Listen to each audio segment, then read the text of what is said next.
All right, folks, we're here for another walk, and we are in the town of Yardley, Pennsylvania. It's located right on the Delaware River, about 5 miles north of Trenton, maybe 25 miles outside of Philadelphia. And today what we're going to do is we are going to walk from Yardley up the river to Washington's Crossing and then back to Yardley. It's going to be a lot of fun, so let's get started. It is another absolutely beautiful day in August. This is the best weather that you can hope for this time of year. It's right around 80 degrees and it's very nice. And this town is actually a very nice town. It's got a lot of little businesses here, a lot of little restaurants, and right in the center of town it has this pond. This is actually something you see a lot more of in New Jersey for whatever reason than Pennsylvania, and it's a really nice feature. This pond is covered in moss, as you can see. But yeah, we are actually headed into the main intersection of town, and this is actually right around 5 o'clock on a Tuesday, so we are right in the thick of rush hour. Now, the walk we're going to go on today is actually nearly 9 miles in length, so it's going to be a bit, and by the time we're done, the sun's going to be close to setting, so I'm happy I was able to get out when I did, out to walk. And thankfully, if for whatever reason we arrive and it's starting to get dark, the last little bit of the walk is here in town, and there will be light we'll be able to see, so should not be a problem. And this is the central intersection of Yardley, and here is Yardley's main street. It's all rather nice. I've eaten at that restaurant. It's pretty expensive. You know you're in yuppie territory when you start seeing Starbucks, and yep, there is one here.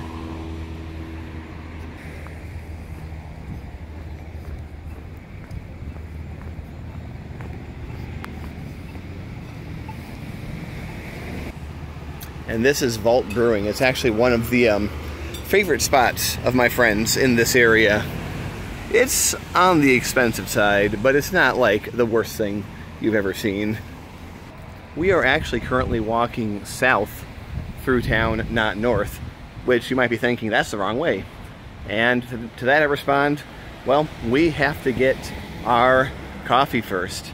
Oh yes, there is a Wawa in this town, one of the oldest Wawas in the area, and there's nothing like a little coffee for your walk. I mean, the last few times I had Mountain Dew, but ultimately there is nothing better than coffee. It kind of makes things awkward because you can't just put it in your back pocket like I could with the bottle of Mountain Dew, but I'm just trusting that it's going to be a-okay. And here we are at the Wawa. What? This is a Wawa? Yes. Yes, it is. It's a Wawa. Here we go. Yeah, it's one of the most unique Wawas you'll find in Pennsylvania. All right, I've been to Wawa, and I have my coffee. Nice and hot. Nice and perfect, just the way I like it. And how do I take my coffee? 100% black. Oh yes, black, black, black. Just like I like my... No, I'm not going to make that joke. Haha. Oh look, there's a Cybertruck. God, these things are ugly. But kind of cool, I guess. I mean, I would never own one, even if I had money. But it's one of those things that, at least in my opinion, crosses over from being so ridiculous to being kind of cool. I don't know. It's just me. They do suck, though. And the way that we're going to walk up the river is up the canal. There is a towpath that goes all the way up the river, technically all the way up to Easton, but obviously we're not going to be walking 50 miles today in one direction, so we are going to be picking up the towpath right over here. All right, so here is the canal. It kind of looks gross right now just because it's been drained all year. Not exactly sure why, but I'm pretty sure they're doing work on it somewhere. So the way you get down there is you just simply go around in a little circle. And here it is. Here is the towpath. These bridges are considered very historic and very iconic. And you want to really duck down here. I mean, it doesn't come across on video, I'm sure, but it's only like 5.5 feet high, so unless you're really short, you're going to lose your head here. One thing that's kind of cool about the canal, and I'm sure it's not unique to this canal, is how many times do you see bodies of water have bridges over other bodies of water? It's actually something you'll see quite often here, because the water flow into the canal is pretty highly controlled.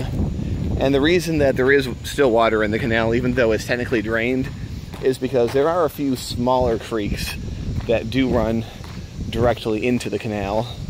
So you're going to have some water here. And very often you'll have Canadian geese in this area, a lot of them. And they're pretty aggressive. So you, if you see them, you want to keep your distance and not try and provoke them. And here you actually have a small portion of the canal where this becomes a public road. Now, by public road, I mean it's a very small side street. But for 2 blocks, you'll actually have to watch out for cars here. And there's a bunch of pretty nice little houses over here. I say little, they're bigger than anything I'd be able to buy, but they're all very nicely maintained. That's something you'll see a lot in this area. You'll just see a lot of really nice gardens, a lot of really nice yards that are well maintained. And also, expect to hear a lot of planes today. The reason for that is we are only a couple of miles from Trenton's airport, which is located about 2 miles to the east, and one of the flight paths from the runways comes directly over Yardley. It's a bit of a argument over a NIMBYism around here, because a lot of the locals don't want planes flying overhead. But I mean, you're 5 miles from a state capital, so you kind of have to expect that people are going to want to fly to it. And the airport helps out this area too. It helps out Lower Bucks because it's a lot closer to here than Philly is, and a lot easier too, with the exception being that there's no bathroom after the TSA checkpoint at Trenton. So make sure you do your business before you go through the line, because you won't have a chance afterwards. Coming up here is where the road ends, and it just becomes trail once again. So this is where the real part starts. Up here we actually have a bridge that sort of stands out from the other bridges. It doesn't look like any of the others, and the reason for that is this bridge is actually brand new. It was only opened in the last year or two, and it actually connects. If you go back left, you can get back to Main Street. So it's a nice little alternate way to walk. Sometimes I go on it, but usually it just means one more traffic light you have to walk through, and you know, why bother with that if you can just go under the roads. Look at this crazy angle. It's hard. It goes hard. Anyway, I never actually explained what exactly the itinerary is for today. Well, what we're going to do is we are going to walk about a mile or so north of town until we get to the Scudder's Falls Bridge. Then we are going to cross over to the Jersey side, and then we're going to walk about another 3 miles or so up to Washington's Crossing. Then we're going to cross over, and we're going to come back down the Pennsylvania side, back to Yardley. In total, it's a distance of about 8 to 9 miles. It's not really that big of a deal, honestly, for me at this point. I routinely go on walks that are much longer these days. And the easy thing about this walk is it's completely flat. It's completely on these paths that are well maintained. I mean, they're not technically paved, but they're packed, they're gravel, they're very easy on the feet. They might as well be paved for how easy it is to use them. So that is what we're going to be doing today. and we'll point out the scenes as we see them.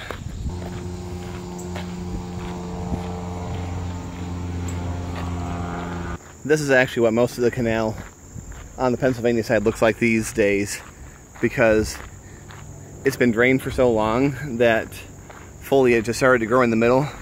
I'm not sure what they're going to do with that, because it's going to be a pain in the butt to get rid of all that, unless you just like let the water come back in and it takes care of itself. I don't know if that's an option.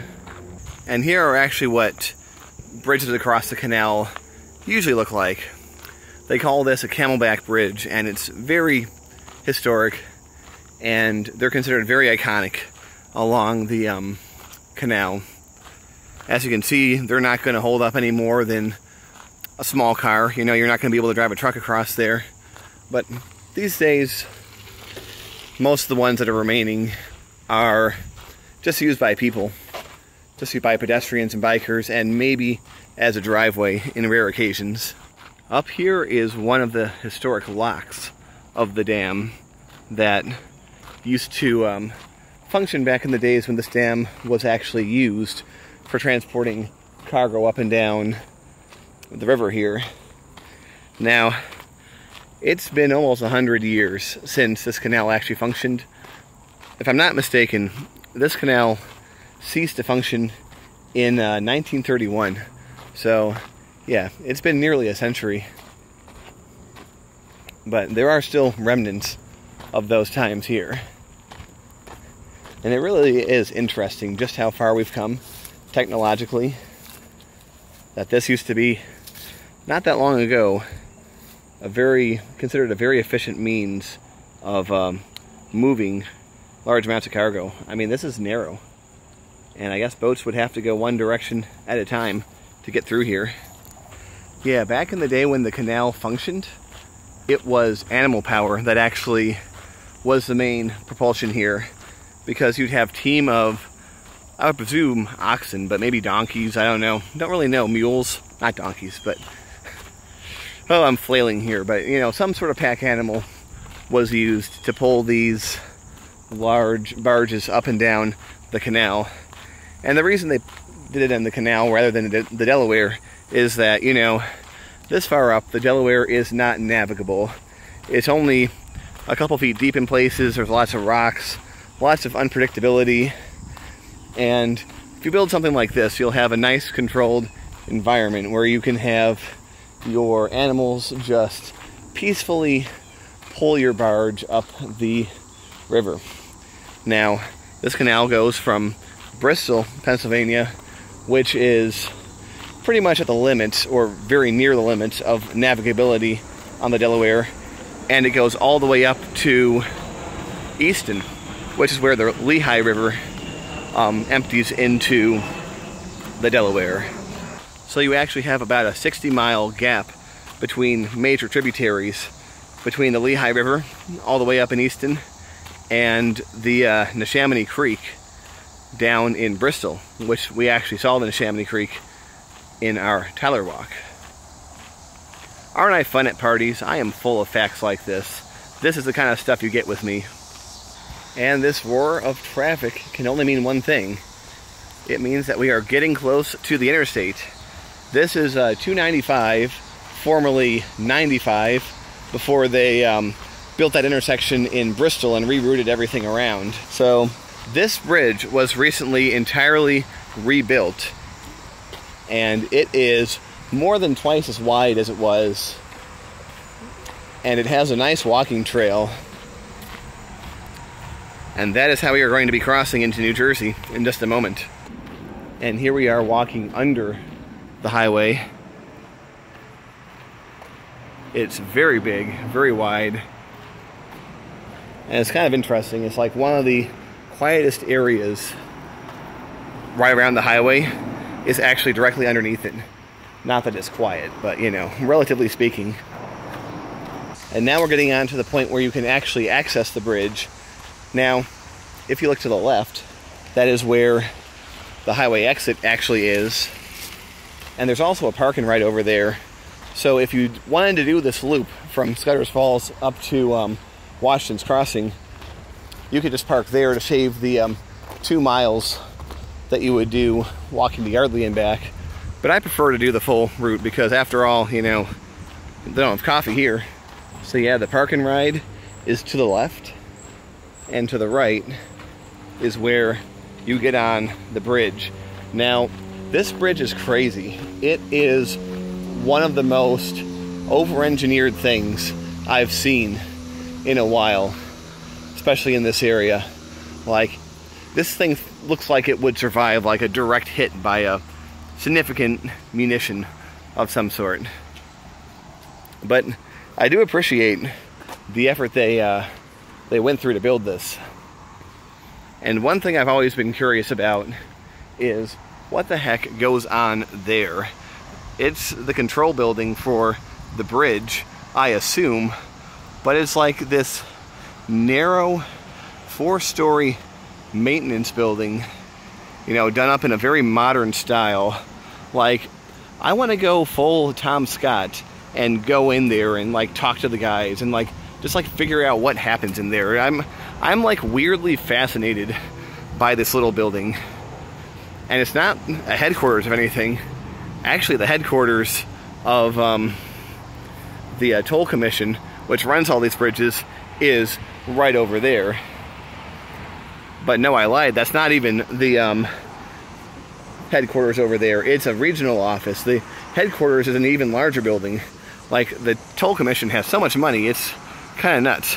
But yeah, they have like a whole plaque and everything, so it's pretty wild. Yeah, here you can see we're walking on the bridge, and I'm very grateful that this path is here, because the old Scudder's Falls Bridge either didn't have a pedestrian path, or it was so narrow and so close to traffic, like you had a waist-high barrier separating you from cars doing 80 like 2 miles away, and there was no way that any sane person would ever walk on that. So I'm very grateful this is here. This is very wide, very open, very protected. You have this very large screen here, and you even see they offset everything by building this huge retention pond area that is full of trees that are just a few years old now. This whole area was actually full of flowers in the spring. It was very pretty. Crossing over River Road. We'll see it again in a little over an hour. And here is the Delaware, at least half of it, because that over there is an island. Now, the river is still very high. I don't think it's quite as high as it was the day I went to Washington's Crossing, but it's still quite high. And I'm very grateful that they put these little areas, and very often I'll see people on bicycles and stuff just stop here and hang out.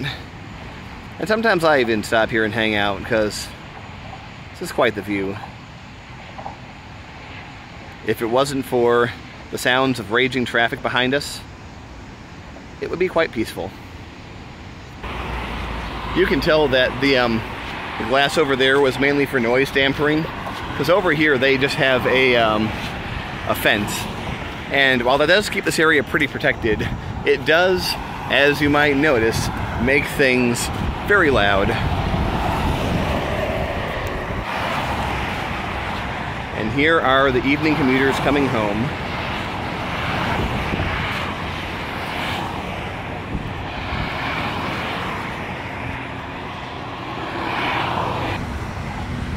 And here is the main part of the Delaware.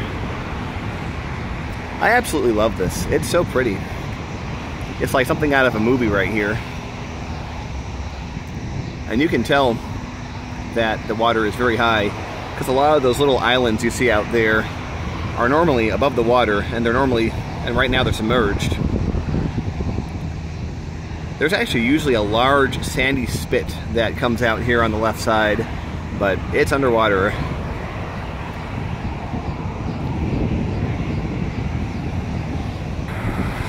And here we're a little bit further up. And I want to point out something.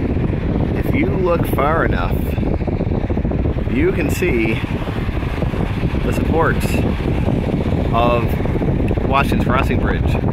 That's where we're going. It'll take about an hour to walk there. So let's get going. All right, now we are on the Jersey side, and this is where things truly get wild. You do have the exit over here, which is a pair of roundabouts on either side of the interstate, but that's not what I'm talking about exactly. The path here is just insane. Like this bomb-proof concrete walkway doesn't end where the bridge ends. It goes all the way down here. It goes all the way around the corner and continues for some way. This walkway from the Pennsylvania side all the way to where it meets the Jersey Canal is probably almost a mile long all by itself. It's just nuts. All right, so we've gone around that huge corner in the distance from before, and as you can see, the pathway is still not over. This concrete behemoth continues on for a little bit, but as you notice, we are curving away from the road, and if you see down there, there is water, and that is the canal. It is the canal on the Jersey side. This actually is Route 29 crossing the canal. It's going to be on the outside edge, and down there is the towpath. So I really don't know why I didn't just build like a connection like right there, but nope, you got to go all the way down here to the end, and that is how you get to the walkway. Now, if you go south, you'll get to Trenton in, pretty short order. At the very least, you'll get to sort of the northern parts of Trenton. But to get to downtown is probably less than an hour walk. Maybe I'll do that one of these days.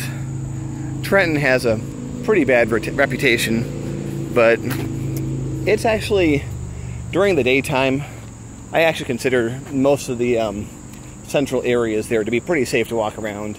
At least if you're like a single guy who's my age, if you were a tiny little woman or something, maybe I wouldn't do it.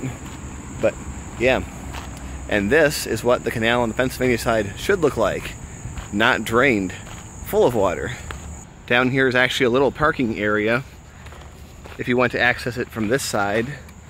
And also, there's always at least a couple porta-johns down there. So if you gotta relieve yourself, this is the place to do it. And once you cross this bridge, there are no other crossings of the canal until you get to Washington's Crossing. So you're pretty much locked in here for the long haul. And it's probably like 2.5, 3 miles. So you better enjoy it.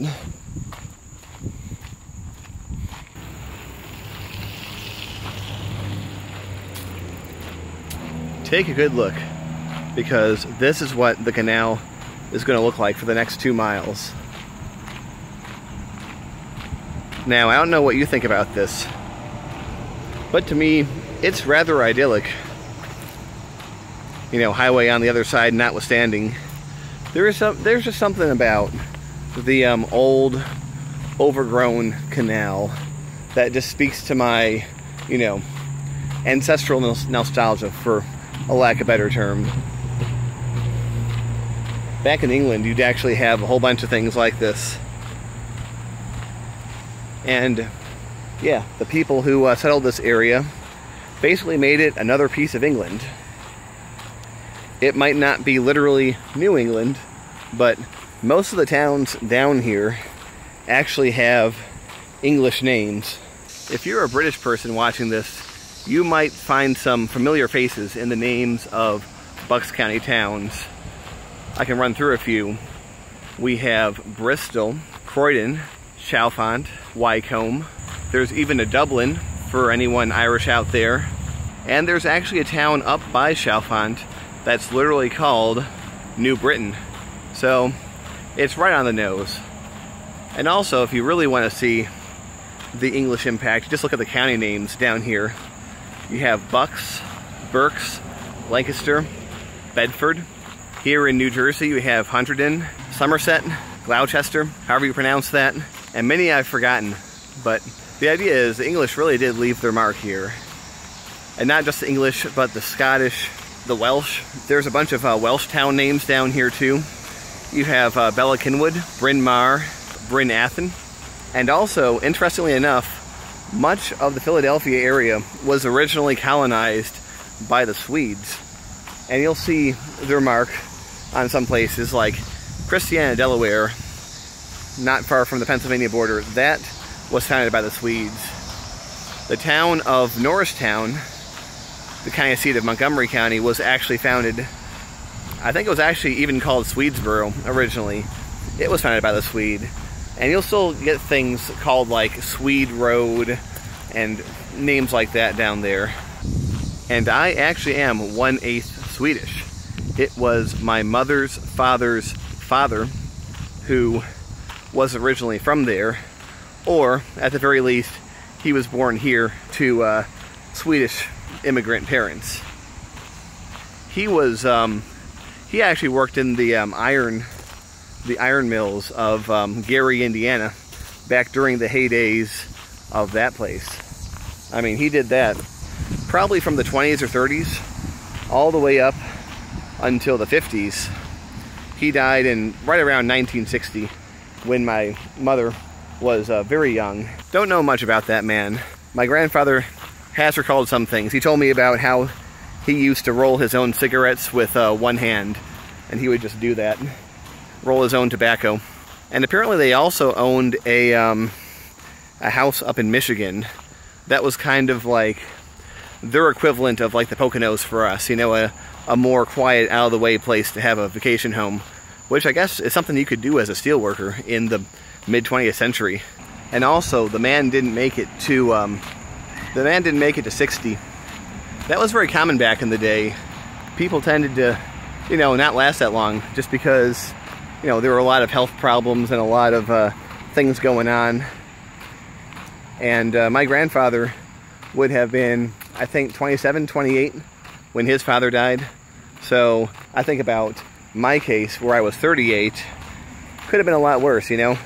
My grandfather has now, as of this year, outlived his own father by 64 years. That is pretty extraordinary. And this is Arini, a pretty fancy restaurant that I've never actually eaten at. This is actually a good landmark to let you know that you're about halfway between Yardley and Washington's Crossing. So, you see this? You're halfway. But yeah, my grandfather himself has had a very interesting life. At 91 years old, he's actually the oldest living member of my family. He was the oldest of 3 siblings. Now, he actually was a high school dropout. He dropped out, I don't know, was 16 or 17 years old, and he was still able to get a job with a utility company. And then he decided to join the Navy, and the utility company said, "We're going to hold your job for you when you get back from the Navy in 4 years." Can you imagine such a thing today?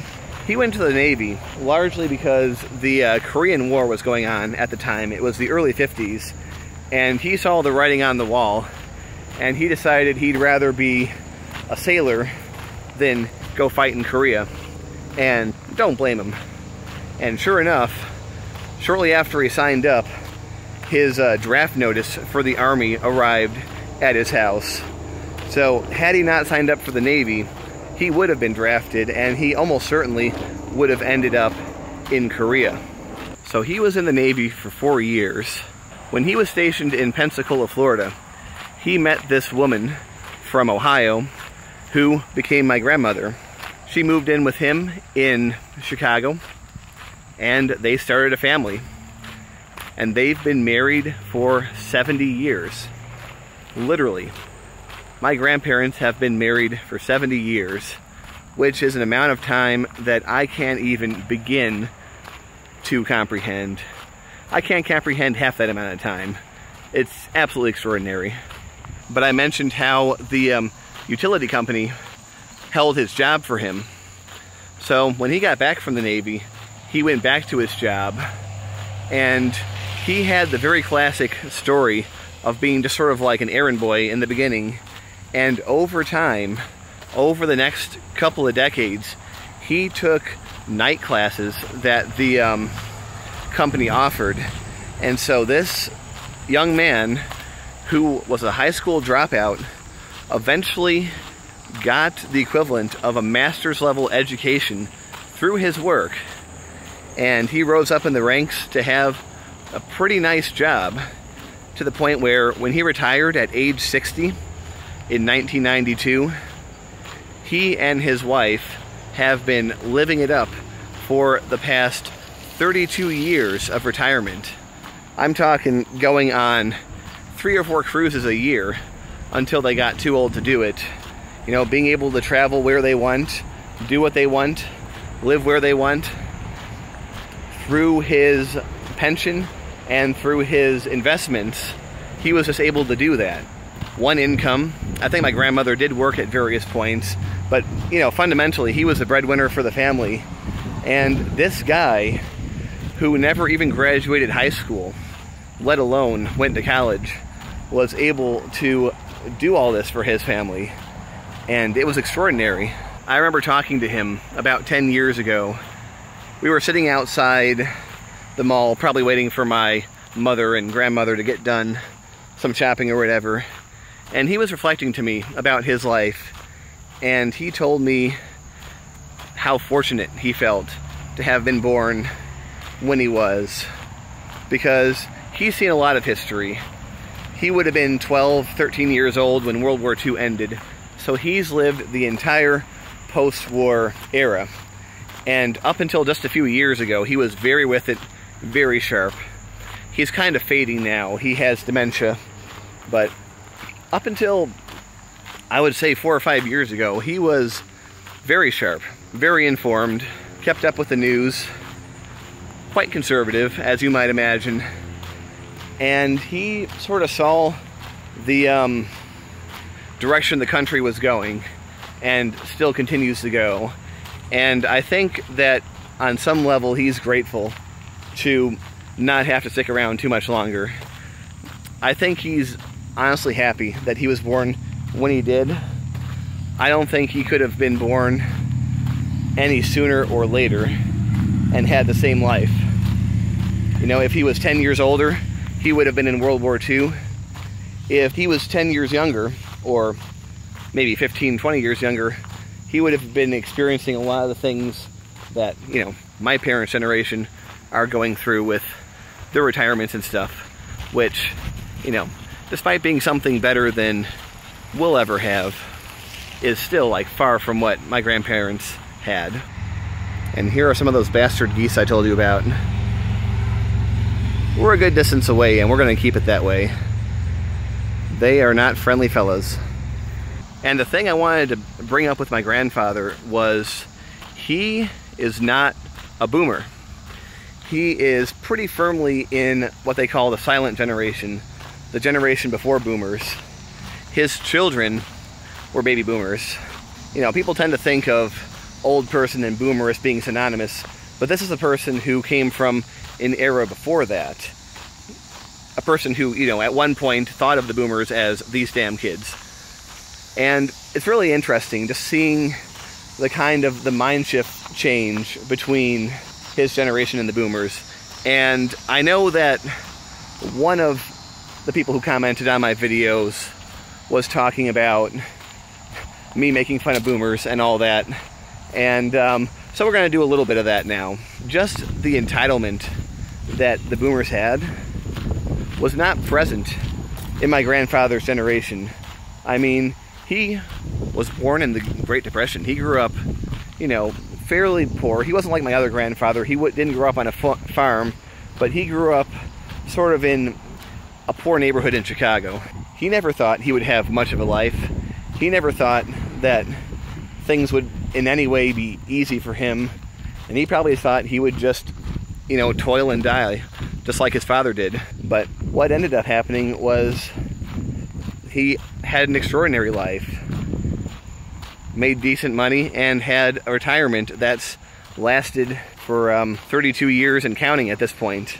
He and people like him from that time period are just filled with a lot of gratitude and humility over the lives that they had, because they never expected it. They expected so much worse.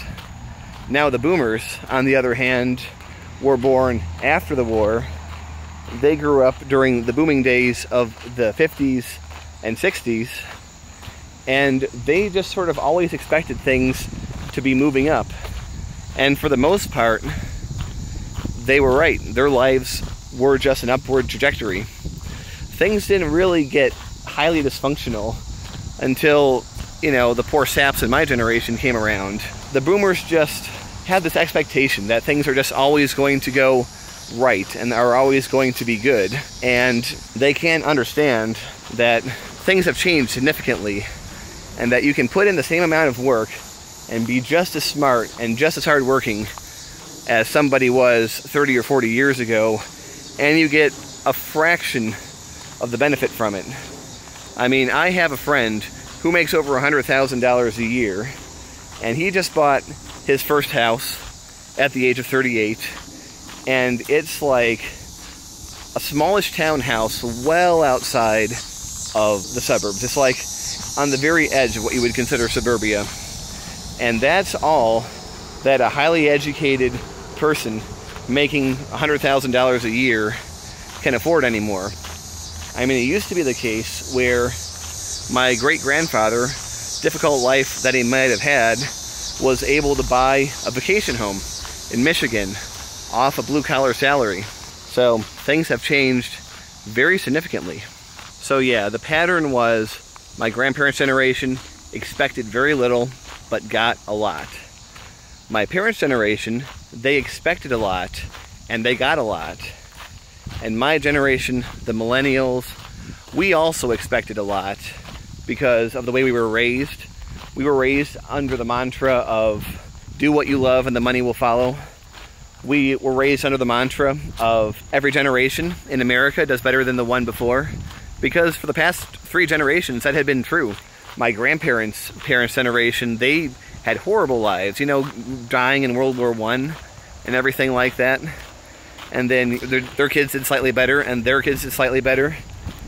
So it was considered science that we were all going to do better than the boomers. The big houses, the McMansions that the boomers all bought, we were going to have even bigger houses. That was just science. That was how we were always taught things were going to be. So imagine our dismay when we got to adulthood and everything has just fallen to shit, basically. And this is why people think that millennials are entitled. Not because we actually are. It's just because there's this overwhelming sense of disappointment that we didn't do a fraction as well as we were told we were going to. If we just followed the rules, went to school, did everything the right way, we were told we were going to be fine. And we're not. We're really not fine. Now, the generations after us, Gen Z, and probably Generation Alpha when they get old enough to make themselves heard, are going to be a little bit better in terms of their expectations. Because the biggest difference between millennials and Gen Z that I've seen is Gen Z never had that expectation. They never were under any illusions that they were going to do well in life. Which is why, you know, Gen Z memes and stuff are so nihilistic. Also, it's worth mentioning that Generation Z is the children of Gen X, by and large. So that also explains a lot of the cynicism that they have. But yeah, Gen Z is materially not going to be doing any better than the millennials, and in fact are probably going to do a little worse. But in terms of expectations, they never really had expectations to begin with. So when you don't expect anything, you don't get disappointed. So I think in that regard, they're not going to be quite as bad off as we were. And one last thing about boomers, I actually want to leave on a positive note, because it's such low-hanging fruit these days to bash the boomers, but I just want to point out that the boomers are just as much a product of their time as we are a product of ours. They didn't control the world that they came into any more than we controlled the world we came into. So, as much as I've always ranted about boomers, I want to cut them some slack. I want to be understanding, you know. They came into the world at a certain time. they've had certain life experiences that made them what they are. So I want to lay off them a little bit, even if I am going to still criticize them by and large. And also, most of my favorite music was made by boomers. In general, the boomers created the best rock stars and the best rock music out there. Of course, there's been great music before and since, but by and large, the boomers created my favorite music, so good on you, boomers. Thank you. Now we are finally reaching Washington's Crossing. As you can see, the sun is lower in the sky, and we're heading towards sunset, but it's still high enough that we have light for a good while yet. So I'm not concerned at all about making it back in the daylight. Now, over here, you can't really see it, but this structure is a spillway, one of many, to let the water flow out when it's full. And there are some geese. I wonder if those are a mated pair. But what we have over here is actually a restaurant right here on the by the bridge. Never actually eaten there. But this canal on the Jersey side, it doesn't go up quite as far as the Pennsylvania side. It goes up to a little bit past Frenchtown. But on the other side, it goes all the way over to the Raritan River. I think it goes all the way past New Brunswick, although I've never been that far up it on the other side. And if you remember 2 videos ago, this is the same bridge. This is the Washington's Crossing Bridge. We've been here before. So we get to have a little bit of a repeat. Remember the modernist thing that goes to the park? Yeah, that's there.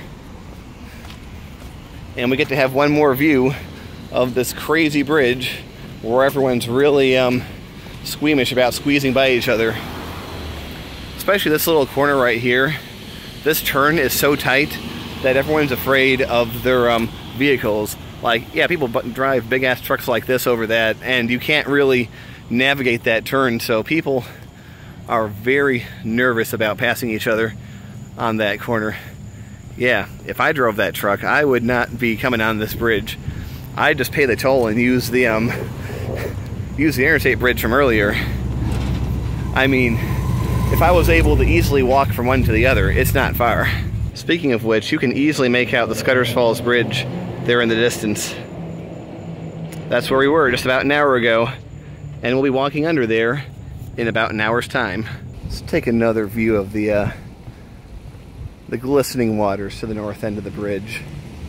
It's very pretty. Why do people even try to drive those trucks on bridges like this? Very silly. Remember last time I said the water was too high to make out the pilings below the bridge?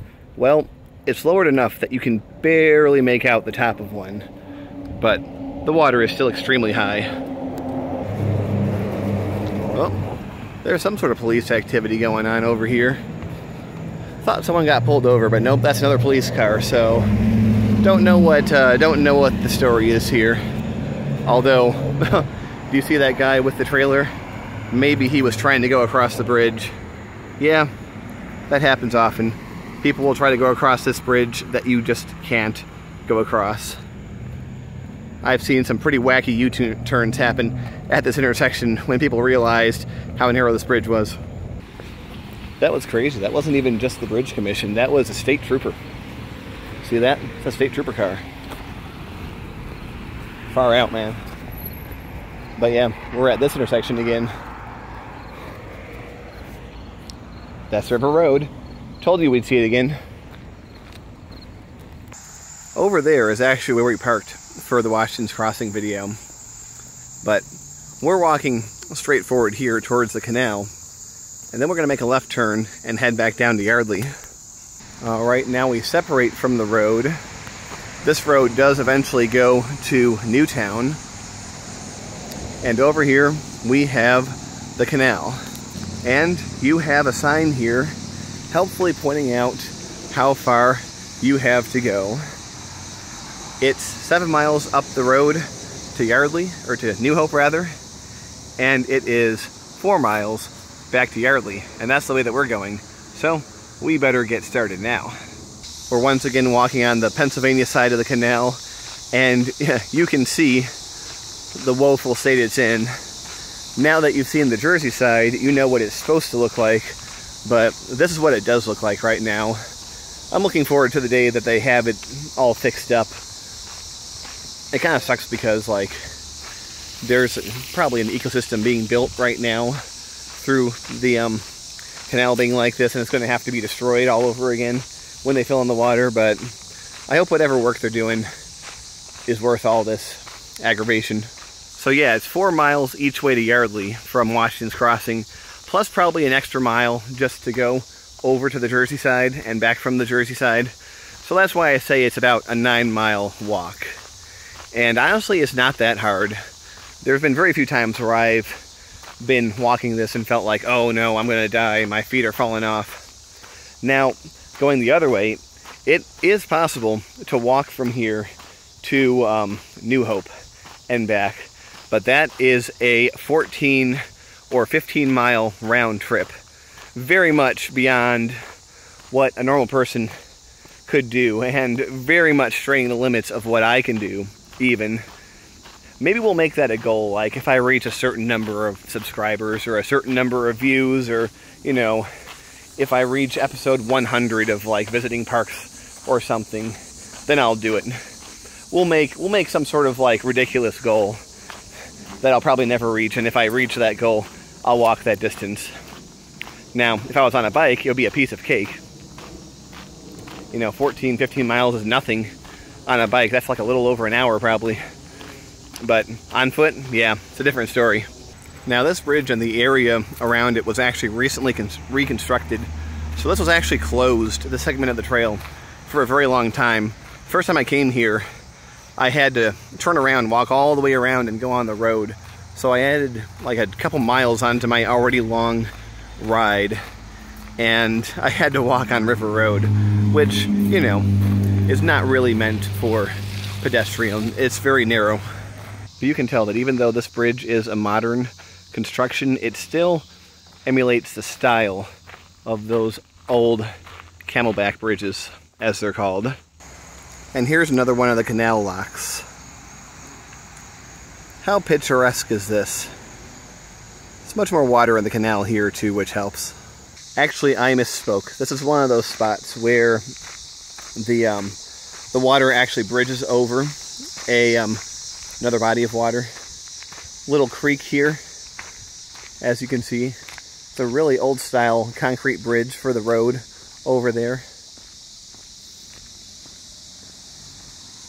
Yeah, and you can see the water down there, which is obviously at much lower level than the canal here, as the canal goes above it. I just gotta stop and show off just how pretty this whole area is. I mean, you still have remnants of like the old rural stuff here. You have this 200-plus-year-old canal. It's very nice. One thing that's different from this part of the canal that you'll see from the Jersey side over here is that we're actually some distance from the river. It's a good half mile that way. So there's actually a bit of development between here and there. And by development, I don't necessarily mean like suburban houses. As you can see, it's just like farms over here. It's still quite preserved. Now, I think it's kept that way because there's probably a lot of wealthy and influential people who live here or have second homes here, and so they get to have their rustic, beautiful lifestyle here, while the rest of us get to live in suburban hellscapes. But at least it's something. At least it's still preserved. And, you know, I, as just like a regular guy, can just come walk here. So, you know, it's good on them for what it's worth, for keeping it the way it is. Here's another one of the original camelback bridges. They're always worth looking at. Very neat. And you can see that anything smaller or anything larger than maybe the smallest truck is going to cause problems on this. You drive a dump truck across this, it's going to crack in half. See, it even tells you it's one of the authentic remaining bridges. Is anyone here a bird expert? What kind of bird is that?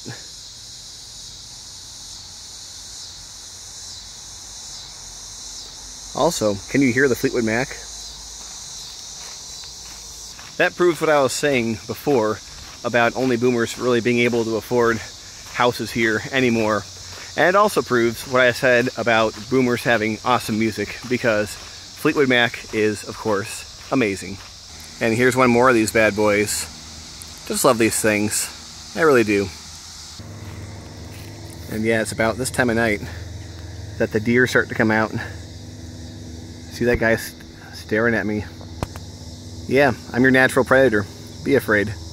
This here is actually Mount Eyre Road. And this is the signal that you are halfway between Washington's Crossing and Yardley on the Pennsylvania side. There's actually a parking lot over there a little bit behind the trees. So you can actually pick up the trail from here, and it's, you know, the same distance no matter where you park on the circle, so it's a reasonable spot to go. So that means it's about another mile to the Scudder's Falls Bridge and about 2 miles back to where we parked. It's not bad at all. Like, the idea of an 8 or 9 mile walk might sound intimidating, but it's actually just like, it's really chill. Like, as long as you're at least somewhat physically able to do it, it's not that bad. And here is actually a spillway that will help drain the canal if it ever gets too full. And you can see as we get closer just how high the spillway is compared to the water, and just how much higher it would have to the water would have to rise to be needed.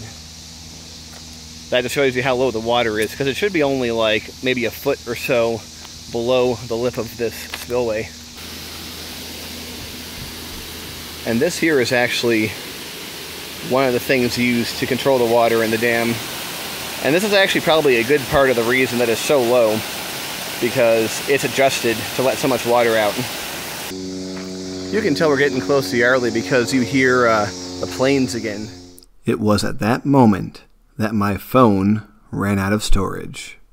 Yeah, so unfortunately I wasn't able to show you the end of that walk. Now, it was only the final 2 miles, so you're not missing all that much, and the final mile of which was actually stuff that you saw at the beginning of the video, again, in the other direction, so it really isn't that bad. Although, it's a shame, because I do like to end my videos properly by saying goodbye once I get back to the car, but oh well. The main things you missed were just the sky getting darker as the sun went down behind the horizon, and my final approach back to Yardley. So, maybe at some point I'll go back there and just film the last 2 miles and put it on the end and call it the Director's Edition, or something like that. But anyway, I want to thank everyone who watched, and we're going to do much more stuff like that in the future. So thank you everybody, and goodbye.